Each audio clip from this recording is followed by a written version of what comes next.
Doctor की लगन और मानवता से गरीब असहाय के जीवन में जगी इलाज की आस। डॉक्टर श्वेता गर्ग की मेहनत और इंसानियत के जज्बे को सलाम। प्राप्त जानकारी के अनुसार बक्सवाहा निवासी 26 वर्षीय सीताराम अहरवार को बार बार रक्त की कमी हो जाती है, जिसके चलते पिछले 2 वर्षों से वह लगभग 60 यूनिट ब्लड चढ़वा चुके हैं। इस बीमारी के इलाज में उनका खेत व मकान सब बिक गया। अब उनके पास इलाज के लिए ना पैसे हैं और ना जिंदा रहने की आस। श्वेता गर्ग से हुई, यहीं से उनके जीवन में नया मोड़ आ गया। उन्होंने अपनी परेशानी श्वेता गर्ग को बताई। उन्होंने देखा कि वर्तमान में भी उसका हीमोग्लोबिन 2% ही था। साथ ही उनके पूरे शरीर में सूजन और चेहरा रक्त की कमी के कारण सफ़ेद रखा हुआ था। पहले तो उन्हें ब्लड की 3 यूनिट देकर बिना रिप्लेसमेंट के मदद की और उनकी बीमारी पता करने का ठाना कि आखिर सीताराम का बार बार ब्लड क्यों कम हो जाता है।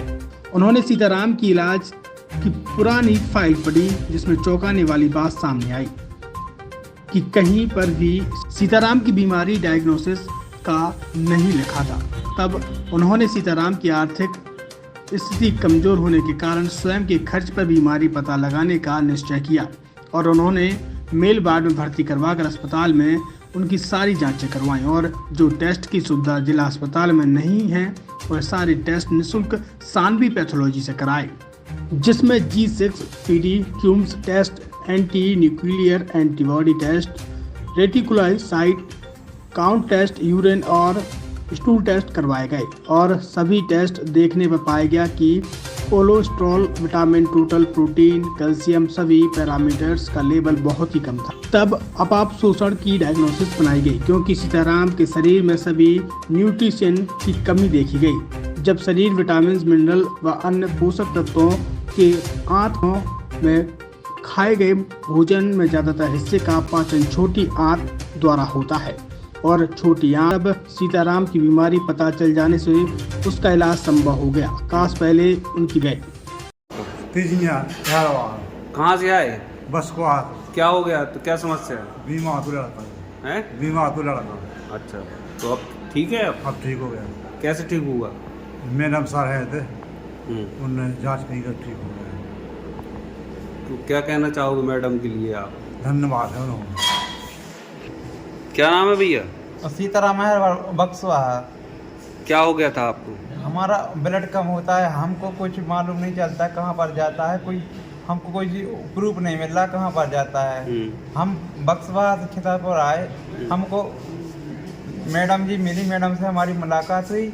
मैडम जी ने हमारा इलाज उनने अपने खर्च से भी करवाया और हमारा इलाज की बोल ली है जानकारी कि हमको क्या बीमारी है, उनने हमारे लिए अभी ठीक कर दिया है। मैं धन्यवाद देता हूँ। मैं तो बहुत ही कंगाल हो गया हूँ, बहुत में घर द्वार मेरा सब बिक गया है। यही कहो कि मैडम जी ने मुझको अभी ठीक करवा दिया है। श्वेता मैडम जी को मैं धन्यवाद देना चाहता हूँ। दादा हम आपको ये समझा रहे थे कि जो छोटी आंत है ना, उधर पे इसको कोई इन्फेक्शन है, ठीक है, क्योंकि ना तो उसको पीलिया हुआ कभी तो इसकी जो छोटी आंत में इन्फेक्शन है उसकी वजह से होता ये है कि जो भी ये खाना खाता है इसको जो अपने बॉडी में जितने भी पोषक तत्व हो।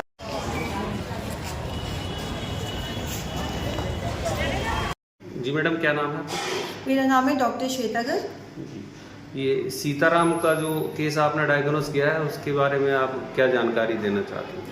सीताराम एक 26 साल का लड़का था जो कि मेरे पास बक्सवाहा से आया था। तो वो मुझे ये बता रहा था कि उसका पिछले 2 सालों से अचानक से खून कम होने लगा।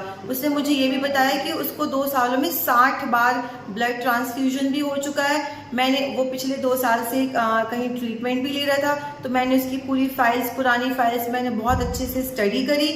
उसकी पूरी फाइल्स मैंने देखी, उससे बात करी, तो फिर मेरे दिमाग में जो डिफरेंशियल डायग्नोसिस आई जिसकी वजह से इतना ज़्यादा खून की कमी हो सकती है, उन डायग्नोसिस को ध्यान में रखते हुए मैंने उसके फिर टेस्ट करवाना स्टार्ट किए। जब वो मेरे पास आया तो उसका हीमोग्लोबिन 3 ग्राम था, तो उस टाइम तो मुझे उसका हीमोग्लोबिन भी उसको ठीक करना था ब्लड ट्रांसफ्यूजन से। तो जिसके लिए मैंने उसको 3 ब्लड ट्रांसफ्यूजन्स करवाए, उसको मेल मेडिकल वार्ड में एडमिट करवाया।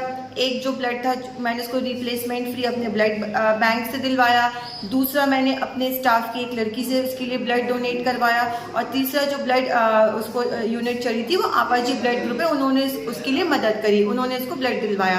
फिर उसका जो मेरे दिमाग में डिफरेंशियल डायग्नोसिस थी, तो मुझे ऐसा लगा कि कहीं ऐसा तो नहीं इसको पीलिया होता है, एक हीमोलिटिक एनीमिया होता है जिससे कि आरबीसीज जो हमारे होते हैं, रेड ब्लड सेल्स होते हैं, वो बार बार मतलब टूटते रहते हैं, तो इस वजह से खून की कमी हो जाती है। फिर एक होता है आयरन की कमी, उसकी वजह से भी खून कम होता है। फिर तीसरा होता है विटामिन B12 की कमी। तो मुझे लगा कि इसका मतलब केस जो था थोड़ा सा कॉम्प्लिकेटेड था, क्योंकि 60 बार ब्लड ट्रांसफ्यूजन होना 2 साल में अपने आप में एक बहुत बड़ी बात होती है। मैंने उसके सारे टेस्ट जितने पॉसिबल हो सकते थे सारे टेस्ट करवाए, उनमें से काफ़ी कुछ टेस्ट हमारे डिस्ट्रिक्ट हॉस्पिटल की सेंट्रल पैथोलॉजी से हुए, और उसके अलावा जो थोड़े से स्पेशल टेस्ट जो अभी हॉस्पिटल में नहीं हो पा रहे हैं, तो उनको मैंने सानवी पैथोलॉजी से अपने खुद के खर्चे पे करवाए। सानवी पैथोलॉजी के संचालक ने उसमें मदद करी, तो मैंने उनका A to Z सारे टेस्ट करवाए। तो जब उनके रिजल्ट्स सामने आए तो फिर उसकी डायग्नोसिस बनाना मेरे लिए ईजी हो गया। मैंने उसकी G6PD, ANA, रेटिकुलोसाइट काउंट, ये काफ़ी बड़े बड़े टेस्ट होते हैं, सिकलिंग टेस्ट, HB इलेक्ट्रोफोरेसिस, ये सारे मतलब मैंने उसका कोई भी टेस्ट नहीं छोड़ा। तो मैंने उसकी टेस्ट रिपोर्ट्स आए, उसमें देखा ऑब्वियसली हीमोग्लोबिन तो उसका कम था ही, तो ब्लड पिक्चर मुझे उस हिसाब से उसकी मिली। फिर उसमें मैंने देखा कि उसके सारे पैरामीटर्स कम थे, उसमें आयरन की कमी थी, उसमें विटामिन B12 कम था, विटामिन D कम था, इवन उसका कोलेस्ट्रॉल भी कम था, कैल्शियम उसका बहुत कम था, उसका टोटल प्रोटीन भी बहुत कम जा रहा था। तो उसके जो सारे टेस्ट रिपोर्ट्स को देखने के बाद जो मुझे उसमें हीमोलिटिक एनीमिया को मैंने रूल आउट कर लिया। उसकी हीमोलिटिक एनीमिया उसमें नहीं था। एक्चुअली उसके साथ हो ये रहा था, इसको हम बोलते हैं मैल एब्जॉर्प्शन सिंड्रोम। मैल एब्जॉर्प्शन सिंड्रोम ये एक ऐसी बीमारी होती है जो हमारे स्मॉल इंटेस्टाइन, क्योंकि जो हम खाना खाते हैं उनमें जो न्यूट्रिएंट्स होते हैं, मिनरल्स होते हैं, विटामिन होते हैं, वो सारे के सारे काफ़ी सारे स्मॉल इंटेस्टाइन में एब्जॉर्ब होते हैं। अगर वहीं से हमारे बॉडी में एब्जॉर्प्शन में कोई फॉल्ट आ जाता है तो फिर हमारे शरीर में सारे न्यूट्रिएंट्स की कमी हो जाती है। तो मैंने ये देखा कि उसके सारे न्यूट्रिएंट्स कम थे, सारे ब्लड पैरामीटर्स की मतलब वैल्यूज़ कम आ रही थी। तो मैंने लास्ट में ये डायग्नोसिस बनाई कि उसको मैल एब्जॉर्प्शन सिंड्रोम है, मतलब कि वो जो भी खाता है तो उसके स्मॉल इंटेस्टाइन में कुछ इन्फेक्शन होने की वजह से वो एब्जॉर्ब अच्छे से हो नहीं पाता है, इसलिए उसको कोलेस्ट्रॉल भी कम था, इवन उसका कैल्शियम भी 5 पॉइंट था, जो कि अपने आप में बहुत मतलब एक सीरियस बात है। तो अब उसमें फिर उसका बस स्मॉल इंटेस्टाइन की उसकी एक आखिरी वो टेस्ट रह गया था, स्मॉल इंटेस्टाइन बायोप्सी। मुझे 100% विश्वास है कि उसके स्मॉल इंटेस्टाइन, एक हम बोलते हैं irritable bowel syndrome, irritable bowel syndrome बोलते हैं, तो उसमें इन्फेक्शन कुछ ना कुछ ज़रूर आएगा। तो बस उसका ये डायग्नोसिस बीमारी की हो गई, तो उसका ट्रीटमेंट अब पॉसिबल हो जाएगा, वो ठीक हो जाएगा। तो क्या मैडम अब ये माने कि वो उसका इलाज हो जाएगा और उसका जीवन आगे सुचारू रूप से चलेगा? हाँ बिल्कुल, उसका ट्रीटमेंट पॉसिबल है अच्छे से, क्योंकि उसका डायग्नोसिस बन चुकी है। अभी तक तो ये लग रहा था कि पता नहीं इसको कहीं हीमोलिसिस तो नहीं हो रहा है, कहीं पीलिया तो नहीं होता है, कहीं कोई मतलब हीमोग्लोबिन की कोई जेनेटिक बीमारी तो नहीं है, तो वो सारा चीज़ मैंने रूल आउट कर लिया। तो अब उसका मतलब ट्रीटमेंट, स्पेसिफिक ट्रीटमेंट पॉसिबल है और उसका इलाज भी पॉसिबल है। अब छतरपुर जिले की एकमात्र NABL लैब नियमित चेकअप ही शरीर को स्वस्थ रखने की कुंजी है। तो हम देते हैं होम सैंपल कलेक्शन सुविधा। NABL accredited lab, accurate reports, online reports facility. तो आज ही संपर्क करें। हमारा पता है सरकारी अस्पताल के सामने, राकेश मेडिकल की लाइन में, छतरपुर, मध्य प्रदेश। हमें संपर्क करें 8269270401 पर, या हमें व्हाट्सएप करें 8269270401।